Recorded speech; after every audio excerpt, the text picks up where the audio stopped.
자, 오늘 말씀이 좀 길었죠. 그래도 이제 이것이 대부분 그 하나의 이야기입니다.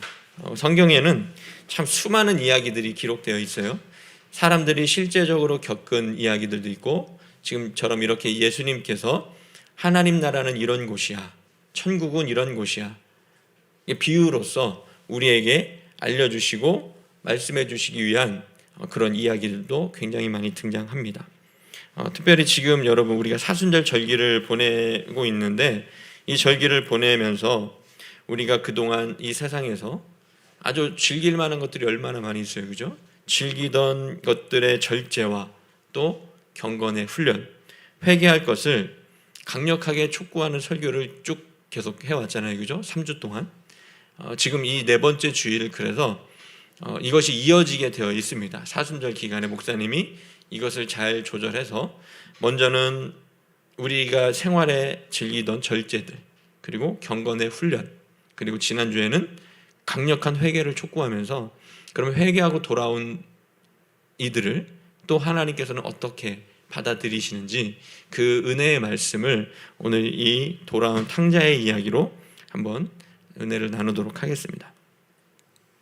자, 근데 여러분 계속해서 이런 절제해라, 경건에 힘쓰기 위해서 기도해라, 성경 봐라, 이런 이야기들을 들으면 또 여러분 내 죄를 하나님께 회개하고 돌이켜라, 이런 얘기들을 들으면 여러분 부담스러운 마음이 더 들어요? 아니면은 그래 즐겁다, 이런 마음이 더 들어요? 어떤 마음이 들어요? 두 번째, 즐거워요? 부담스럽죠? 왜냐하면 이 이야기 자체는, 왜냐하면 우리의 마음에는 죄성이 있고 편해지고 싶은 마음이 있어서 이런 소리 사실 듣기 싫어요. 목사님도 굉장히 이 경건에 힘쓰는 부분이 힘들 때도 있어요. 기도해야 되지만 때로는 바쁘고 피곤하다는 핑계로 마땅히 기도해야 될 그 자리에 앉지 못하는 때도 있습니다. 왜? 진짜 몸이 피곤할 때도 있지만 마음으로 정신적으로 게을러지고 나태해져서 그럴 때도 있어요. 그러면 그 말을 들을 때, 내가 그렇게 잘하고 있지 못할 때 누군가, 설교가 됐던 누군가 나에게 그렇게 하면 안 된다, 경건에 더 힘써라, 네가 즐기던 것들을 좀 끊고 절제해라, 이런 소리를 들으면 기분이 좋을까요? 솔직하게? 좋지 않아요. 왠지 지적당하는 것 같고, 왠지 나를 공격하는 것 같고. 하지만 여러분, 이 모든 말씀이 어떤 말씀이라고 그랬어요? 우리가 축복의 말씀을 좋아하듯 이런 책망의 말씀, 회개하라는 이 촉구의 말씀들을 어떻게 받아들여야 된다고 얘기했죠? 어떻게 받아들여야 된다고 얘기했어요? 그것도 내 마음, 한켠으로는 되게 불편하고 부담스럽지만 그것도 기쁜 마음으로, 그것도 기쁜 마음이 아니라도 그것을 내가 내 영혼에 잘된 유익을 위해서 그 모든 것들을 받을 준비가 되어 있기를 바랍니다. 특별히 지난주에는 제가 설교를 하면서도 이거는 조금 표현이 좀 세구나, 거칠구나 하는 생각이 좀 들긴 했어요. 그런데 아니나 다를까 아내도 그런 피드백을 좀 해주더라고요. 제 내용, 회개하라는 내용 자체도 굉장히 어떻게 보면은 강력한데, 그 메시지 자체도 강력한데 목사님의 말투는, 또 이 화법은 굉장히 돌려서 얘기하지 않아요, 그죠? 직설적으로 얘기하고 또 표현도 거칠 때가 많이 있습니다. 그러다 보니까 아내가 지난주 설교는 너무 좀 셌다고 부드럽게 해주면 안 되겠냐고 하는 그런 표현을 해주면 안 되겠냐고 하는 제안을 해주더라고요. 그래서 제가 지난주 설교를 한 2번인가 돌려봤어요. 어떻길래 아내가 설교에 대한 뭐 이러쿵저러쿵 잘 안 하는데 이렇게 이야기를 했을까 해서 제가 돌려봤더니 좀 세긴 하더라고요, 표현 자체가. 근데 어쩔 수 없습니다. 이건 뭐 저를 합리화하는 건 아니고 주제에 맞게 표현도 적절하게 되어야 되기 때문에 책망의 말씀을 선포할 때는 표현이 거칠 수도 있습니다. 그렇지만 여러분들의 마음을 너무 상하게 하거나 또 듣기 거북할 정도로 상스러운 말은 하지 않도록 노력은 하겠습니다. 가끔 저도 모르게 그런 말들이 좀 튀어나올 때가 있어서 깜짝깜짝 놀랄 때가 있는데, 일상의 언어가 설교에서도 튀어나오는 것 같아요. 그렇기 때문에 저의 일상의 언어를 먼저 좀 정결하게 해야 될 필요가 있음을 좀 느끼기도 합니다. 자, 어쨌든 그리고 위로의 말씀을 전할 때, 그죠? 위로의 말씀을 전할 때는 거칠게 표현해야 될까요? 너 울지 말라고, 울면 안 된다고, 이렇게 이게 위로가 돼요? 안 되죠. 그러면 그렇게 마음 아파 울고 있는 사람한테는 어떤 식으로 표현해야 될까요? 또 위로의 말씀을, 설교를 전할 때는 이렇게 세게 해야 될까요? 그때는 잔잔하게 부드러운 말투와 정말 더 부드러운 단어 선택을 해서 위로의 말씀을 전하는 것이 정말 좋은 것입니다. 그래서 뭐든지 용도와 쓰임에 맞게 사용을 해야 돼요. 그죠? 용도와 쓰임에 맞게. 때로는 거칠게, 때로는 부드럽고 잔잔하게. 자, 그래서 성령께서도, 성령의 역사를 목사님이 지난번 사도행전을 가지고 설명할 때 뭐라고 설명했어요? 성령의 역사가 강력하게 일어날 때도 있어요. 불과 같이 막 방언도 하고 막 춤도 추고 막 여러 가지 막 진짜 무슨 난리가 난 것처럼 굉장한 에너지가 폭발하듯이 그런 불같은 성령의 역사도 있지만, 항상 성령의 역사가 그렇게 나타난다고 했을까요? 아니죠. 때로는 부드러운 봄바람처럼 잔잔하게 우리를 위로하시고 우리를 따뜻하게 따스하게 감싸주시는 성령의 은혜가 우리에게 또 있는 겁니다. 그것처럼 우리가 적절하게 말씀을 선포할 때도 마찬가지예요. 위로의 말씀을 전할 때 거칠게 할 수 없듯이 우리의 죄와 잘못을 책망하는 말씀을 전할 때는 그렇게 하지 말아 주실래요? 이렇게 하면은 그게 씨알이 먹힐까요? 안 먹히죠. 강력하게 선포해야 되는 겁니다.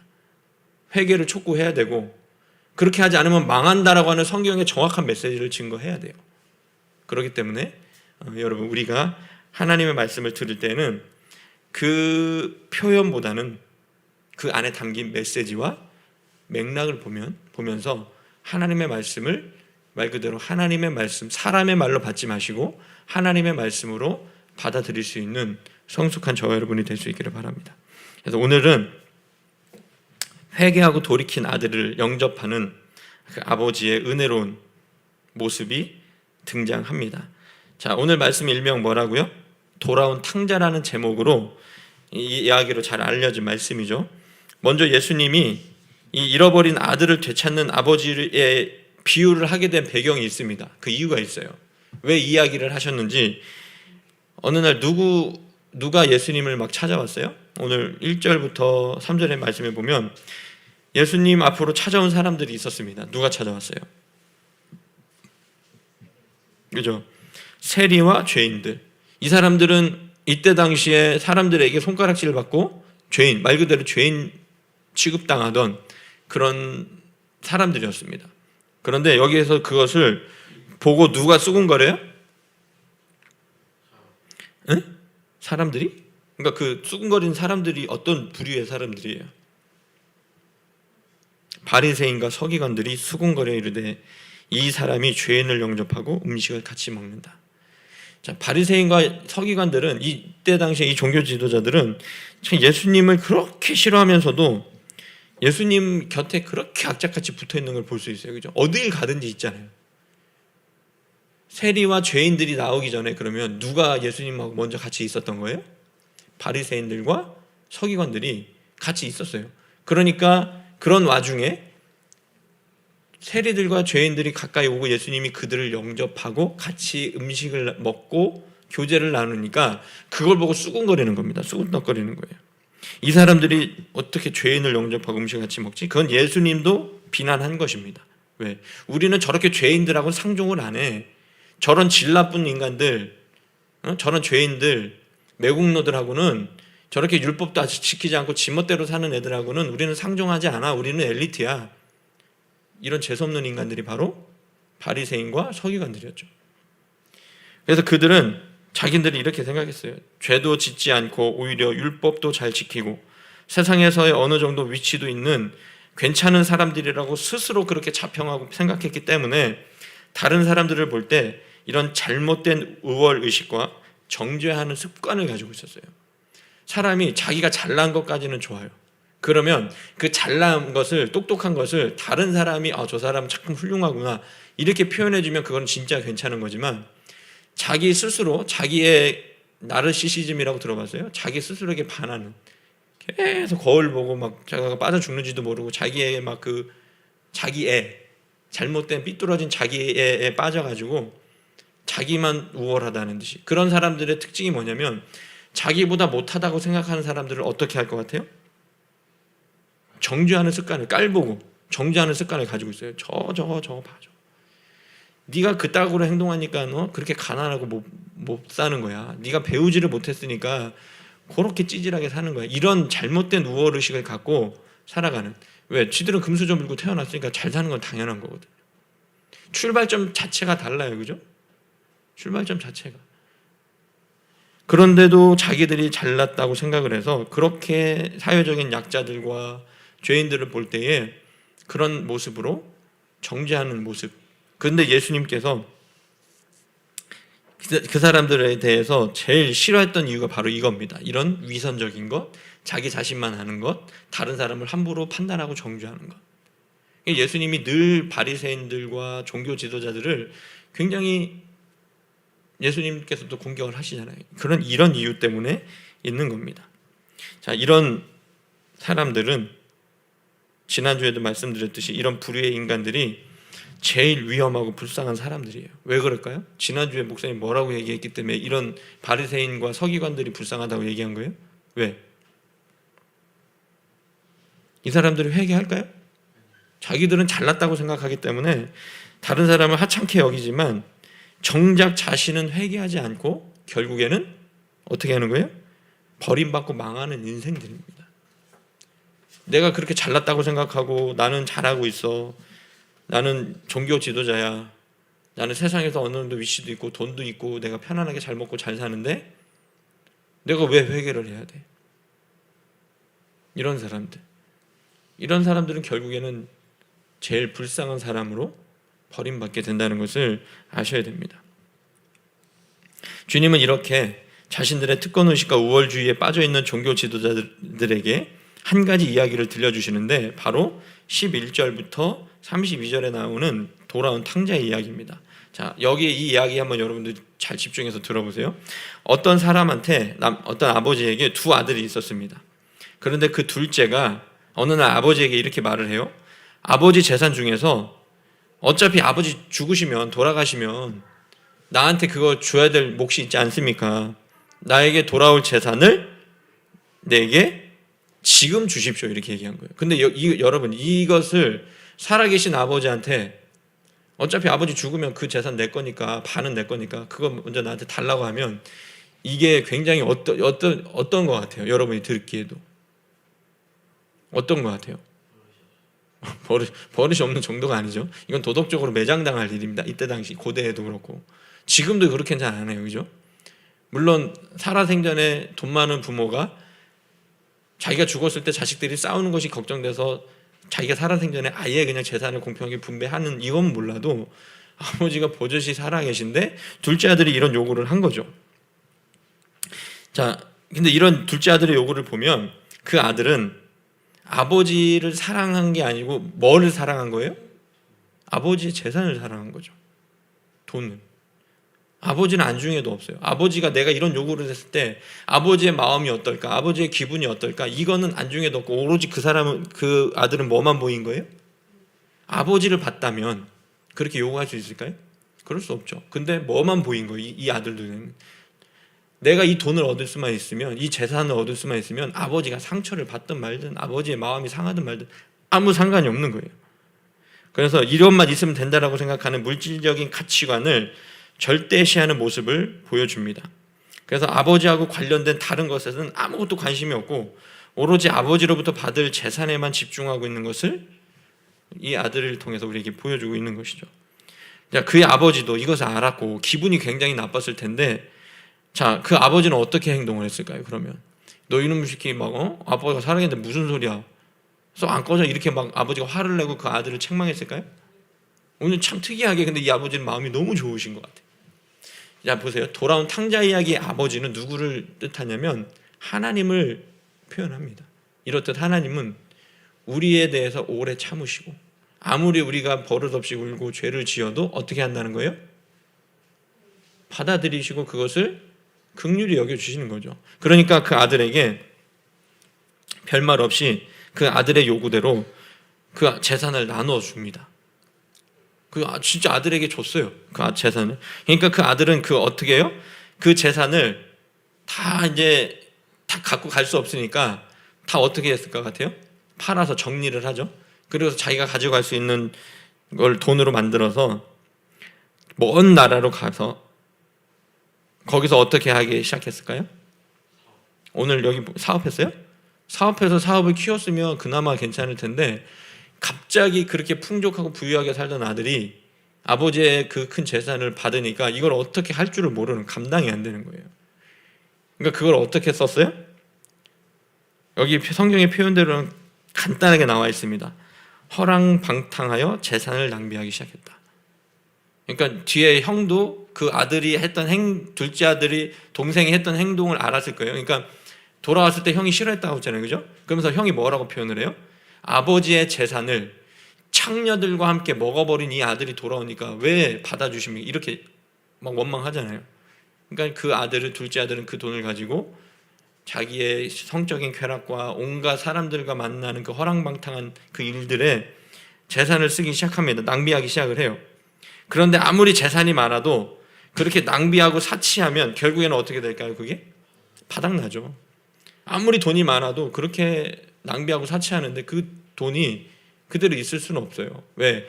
다시 수입이 있는 게 아니잖아요, 그죠? 아들은 자기가 아버지의 그늘 아래 있었으면 아버지가 일하는 일꾼들로 인해서 또 아버지의 그런 것들로 인해서 계속해서 이런 수입이나 뭐가 들어올 텐데 그냥 자기 재산만, 큰 재산만 뚝 들고 먼 나라에 가서 그것을 자기 멋대로 쾌락적인 일에 허랑방탕하게 다 써버린 겁니다.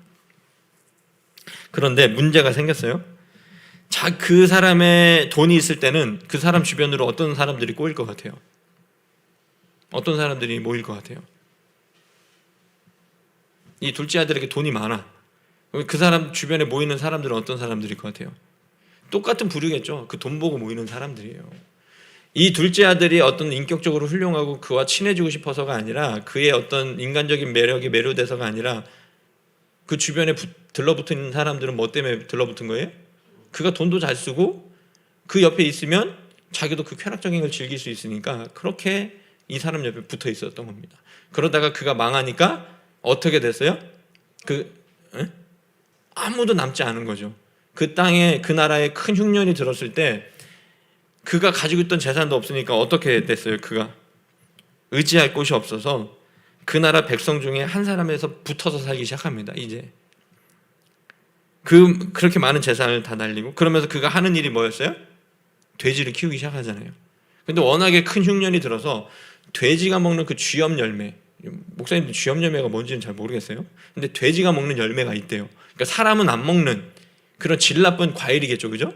그 쥐염 열매조차 먹을 수가 없어요. 먹으라고 주는 사람이 없습니다. 그러니까 이 둘째 아들이 마침내 어떻게 생각을 한 거예요? 어떻게 생각을 했어요? 그러니까 이제 가만히 자기가 쾌락적인 걸 즐기지도 못하고 혼자 있는 그 고통의 시간이 찾아오자 이제는 누가 생각이 났어요? 아버지가 생각납니다. 아버지에게는 양식이 풍족한 일꾼이 많은데 나는 여기서 이렇게 굶어 죽겠구나. 내가 여기서 이럴 것이 아니고 이러다간 죽을 것 같으니 아버지에게로 돌아가서 나의 죄를 빌고 감히 아들로 다시 받아달라고 하지 못하겠으니 아버지의 일꾼으로라도 받아달라고 해야겠구나. 이런 생각이 드는 거예요.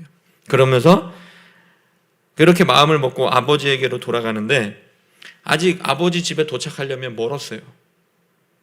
그런데 집에 도착하려면 한참 멀리 남았는데 거기서 누구를 만나요? 거기서 누구를 만났어요? 거기 누구 만났어요? 아버지를 만나죠. 그러면 이 아버지는 자기의 재산의 대다수의 그 많은 재산을 가지고 떠난 아들이 미웠어요? 싫었어요? 그 아들을 막 마음으로 저주했을까요? 아니죠. 그 자기의 마음을 아프게 하고 그 재산을 가지고 다 허랑방탕해서 써버린 아들이었지만 그 아버지는 그 멀리서까지 언제 내 아들이 돌아올까? 집에서 기다린 것도 아니고 집에서 멀리 나와서 아들이 오는 곳까지 멀리 나와서 올 것 같은 그 길목에 서서 그 아들을 계속해서 기다리고 있었던 것이죠. 그러면서 그 아들이 보자마자 어떻게 했어요? 불쌍히 여겨서 달려가서 그 아들을 목을 안고 끌어안고 입 맞추고. 여러분들도 너희들도 아빠하고 자기 전에 늘 하는 게 있죠. 아직까지 뭐예요? 자기 전에 맨날 하는 거 안아 뽀뽀 하잖아요, 그죠? 그렇게 안아주고 입을 맞춰주고 하는 그 아버지의 사랑, 그 사랑이 아버지의 모습이 여기에 나오고 있습니다. 그 아버지는 자신의 재산을 가지고 떠난 아들이 미웠던 게 아니라 그 아들이 돌아오자 치근하게 여겨서 돌아오기만을 계속해서 기다리고 있었던 것이죠. 그런 아버지가 자신을 맞아들이자 둘째 아들은 결국 정신을 차리고 아버지에게 용서를 구합니다. 뭐라고 얘기해요? 아버지, 내가 하늘과 아버지께 죄를 지었사오니 지금부터는 아버지의 아들이라고 내가 주장하지 못하겠습니다. 그런데 아버지는 뭐라고 해요? 그래, 네가 그 재산 다 날리고 아빠 마음 아프겠으니까 너 우리 집 종으로 살아. 이렇게 했어요? 그러지 않았죠. 뭐라고 했어요? 그럼에도 아버지는 종들에게 시켜서 집으로 데리고 가서 제일 좋은 옷을 내어다가 입히고 손에 뭐를 끼워줬어요? 반지. 여긴 가락지로 표현하잖아요. 반지를 끼워주고 신발을 신겨주라고 명령합니다. 이건 뭘 뜻할까요? 그렇게 그 집꼴로 돌아온, 누더기로 옷을 입고 돌아온 아들에게 좋은 옷을 입혀주고, 제일 좋은 옷을 입혀주고 손에 반지를 끼워주고 맨발이었던 그 아들에게 신발을 신겨준다. 이건 뭘 뜻하는 것 같아요? 다시 너를 내 아들로 받아들이겠다라고 하는 그 아들의 신분의 회복을 뜻하는 겁니다. 그래서 살찐 송아지를 끌어다가 잡아서 먹고 이제 즐기자고 해서 잔치가 벌어지죠. 그러면서 이렇게 말을 합니다. 24절의 말씀, 굉장히 중요한 말씀이니까 우리 함께 읽어보도록 할게요. 24절 함께 읽겠습니다. 이 내 아들은 죽었다가 다시 살아났으며 내가 잃었다가 다시 얻었노라 하니 그들이 즐거워하더라. 아멘. 자, 여기까지 들으면 참 훈훈하잖아요, 그렇죠? 근데 이런 즐겁고 훈훈한 분위기에 갑자기 찬물을 끼얹는 일이 벌어지게 됩니다. 어떤 일이 벌어졌을까요? 이 잔치가 벌어지는 중에 누가 돌아왔어요? 그 집으로? 그죠? 큰아들, 형이 돌아온 거죠. 근데 큰아들이 자기 동생이 돌아온 걸 알고 기뻐했어요? 싫어했어요? 왜 싫어했을까요? 싫어한 정도가 아니에요. 아주 분노를 합니다. 여기서 막 학을 떼고 막 바깥에서 들어가지도 않고 아버지한테도 섭섭하고 동생한테도 화가 나고 지금 이 상황 자체가 너무 짜증나고 답답해서 짜증이 나서 분노가 치밀어 오르는 형의 모습을 볼 수가 있어요. 왜 그럴까요? 형은 왜 화가 났을까요? 동생이 돌아온 게 왜 화가 나서 그게 왜 화가 나요? 그죠? 동생은 그렇게 지멋대로 살고 자기는 그렇게 고생했는데 여기서 큰 형이 그 형이 하는 얘기가 있습니다. 잘 들어보세요. 아버지를 향해서 아버지가 나와서 이제 들어가자. 얘야 여기서 이러고 있지 말고 나하고 들어가서 동생을 좀 봐주면 안 되겠니? 하면서 아버지가 형을 달래잖아요. 그러니까 아버지를 향해서 원망과 분노의 말을 막 쏟아내기 시작을 합니다. 이렇게 얘기하죠. 아버지, 내가 여러 해 동안 아버지를 섬기면서 아버지의 뜻을 잘 따랐습니다. 그런데 나한테 염소 새끼라도 주어서 내 친구들하고 내가 즐기게 하신 일이 있었습니까? 그런데 아버지의 재산을 창녀들과 함께 삼켜버린 이 방탕한 아들이 돌아오니까 그를 위하여 살찐 송아지를 잡으셨습니다. 형 입장에서는 어때요? 이렇게 얘기하는 걸 들어보니까 형 입장에서는 충분히 서운하고 화가 날만 하죠. 그런데 이런 분노가 정당한 것일까요? 어떻게 보면 큰아들 입장에서만 보면, 인간적으로만 보면 그의 원망과 분노는 정당한 듯 보이지만 그에게는 정말 중요한 것이 없었습니다. 뭐가 없었어요? 그러면 이 큰형에게는 뭐가 없었어요? 큰아들에게 뭐가 없었어요? 회개? 여기 갑자기 회개가 튀어나올 때가 아닌데 뭐가 없었어요? 재산이 없었어요? 큰형한테는 재산이 없어서 이렇게 화가 난 거예요? 아니죠. 동생에 대한 사랑이 없었습니다. 겉으로는 보세요. 겉으로는 착한 아들이었어요. 그가 얘기했던 것처럼 내가 여러 해 동안 집을 나가지 동생처럼, 저 방탕한 동생처럼 내가 아버지에게 재산을 달라고 했습니까? 뭐 했습니까? 아버지를 떠났습니까? 아버지 밑에서 내가 죽어라 일을 했는데 왜 나한테는 잔치 한번 벌어주지 않으면서 저렇게 집 나가고 방탕한 아들이 돌아오니까 이렇게 해줍니까? 그래서 이 아들의 얘기를 들어보면 아버지의 뜻에 순종한 훌륭한 아들처럼 보이지만 결국에는 아버지의 재산을 탕진하고 돌아온 둘째 아들하고 다를 바가 없습니다. 큰아들 입장에 이렇게 목사님이 이렇게 이야기하면 큰아들 입장에서는 억울할까요? 안 억울할까요? 억울할 수 있죠. 하지만 이게 팩트입니다. 그러니까 아버지가 이렇게 타이르죠. 얘야, 너는 항상 나와 함께 있었으니까 내 것이 다 네 거 아니냐. 그렇지만 이 너의 동생은 죽었다가 다시 살아났으며 내가 잃었다가 다시 얻었기로 우리가 즐거워하는 것이 마땅하지 않겠냐. 너의 그 완악하고 냉정한 마음을 버리고 너의 동생을 좀 불쌍하게 여겨주면 안 되겠니? 아버지의 음성이죠. 이런 아버지의 대답으로 예수님의 비유는 끝이 나게 됩니다. 자, 오늘 이 비유에 등장하는 세 사람을 우리를 주목해서 볼 필요가 있어요. 첫 번째, 누가 등장해요? 아버지. 그 다음에 누가 등장해요? 둘째. 그 다음에 누가 등장해요? 첫째.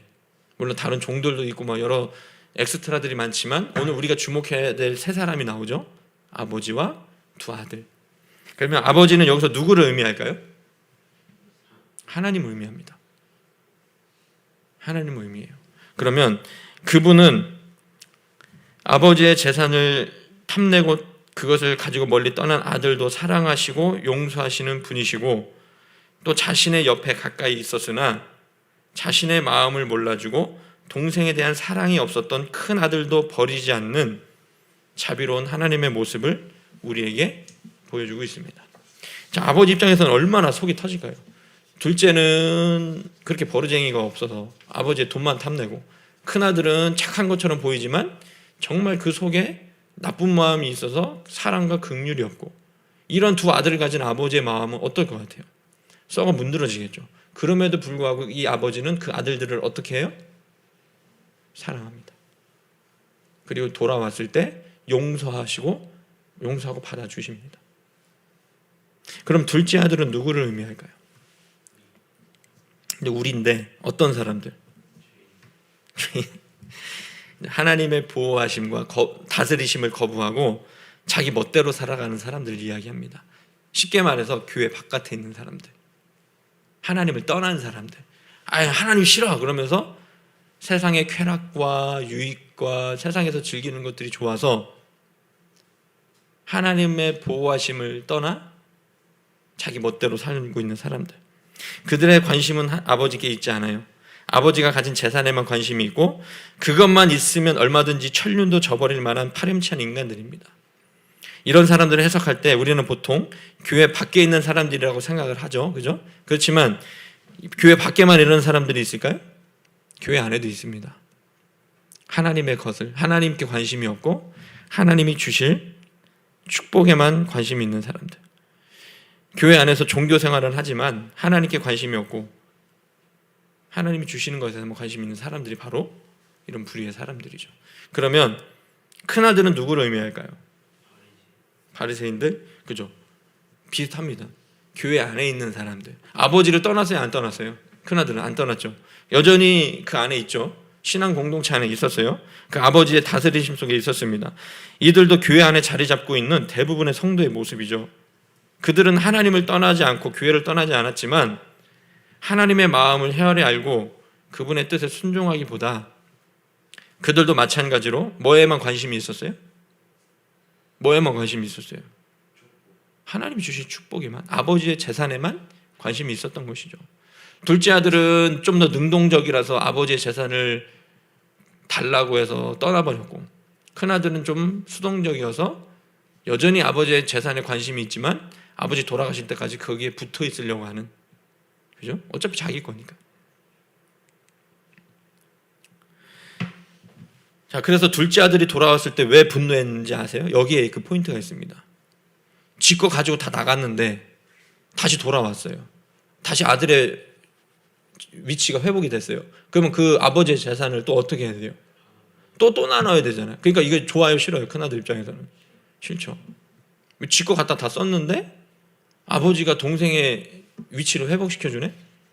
그러면 이거 어떻게 되는 거야? 이제 이런 인간적인 계산이 들어가는 거죠, 큰아들은. 근데 여러분, 이렇게 보았을 때 큰아들과 둘째 아들은 본질이 같은 거예요. 다르지 않아요. 떠났느냐 안 떠났느냐 이 차이지, 실제적으로는 둘 다 아버지를 떠난 겁니다. 아버지가 싫어서 집을 나간 둘째 아들이나 집을 나가지 않았지만 아버지의 마음을 모르고 자기의 욕심을 채우려고 했던 큰아들이나 똑같이 잃어버린 아들이었습니다.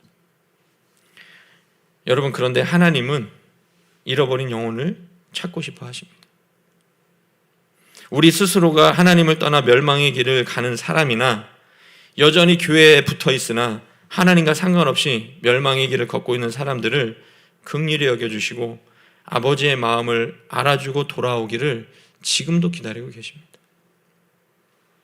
특히 교회 오래 다닌 사람들 중에 새로운 새 가족이 들어오면 그거 경계하는 사람들도 있어요. 왜 경계할 것 같아요? 큰아들처럼 왜 경계할 것 같아요? 그렇게 잃어버린 영혼들이 다시 교회 안으로 들어오면 참 좋은 일이잖아요, 그죠? 그런데 왜 그것을 경계하고 싫어할까요? 특히 잘난 사람이 들어오면 왜 싫어할까요? 큰아들 같은 사람 왜 싫어하고 분노할까요? 그렇죠? 자기의 직분은 뺏기진 않겠죠. 그건 뭐 자기 직분이니까. 근데 자기가 하던 일이나 자기가 받았던 존경이나 이런 것들을 어떻게 해야 될까요? 같아요? 뺏길까 봐 싫어해요. 그래서 자기보다 더 그 사람이 뭔가 교회 안에서 높아질 것 같으면 어떻게 해요? 이간질하고 여론몰이해서 그 사람을 괴롭혀서 어떻게 해요? 쫓아내죠. 이 큰아들과 같은 사람들입니다. 교회 안에 있지만 여전히 아버지의 마음을 헤아리지 못하고 잃어버린 영혼이 돌아왔을 때 기뻐하지 않고 그가 나의 것을 빼앗길 것 같은 생각이 들면 얼마든지 그를 내어 쫓을 수 있는 사람들. 주님은 이 비유를 통해서 하나님 아버지의 마음을 우리에게 알려주셨고 우리가 어떤 부류의 사람이든 회개하고 아버지께로 돌아오기만 하면 하나님은 다 받아주신다는 것을 알려주셨습니다.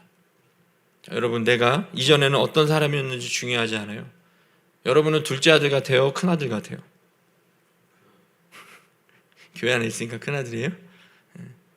그렇지만 우리에겐 두 가지가 다 있어요. 그런 성향들이. 너는 둘째 아들이야, 너는 큰아들이야, 이렇게 하는 이게 아니에요. 둘째 아들은 누구예요? 우리 주원이잖아. 큰아들은 주영이잖아요. 근데 둘째 아들이 아빠 재산 달라고 해서 떠났어요? 안 떠났잖아요. 그러니까 우리 안에는 이런 두 가지의 모습이 다 있다는 겁니다. 그러면 그렇지만 우리가 어떠한 모습으로 살아가든 내가 어떤 부류의 사람인지를 인지하고 우리의 죄를 자복하고 회개하면 그러면 되는 겁니다.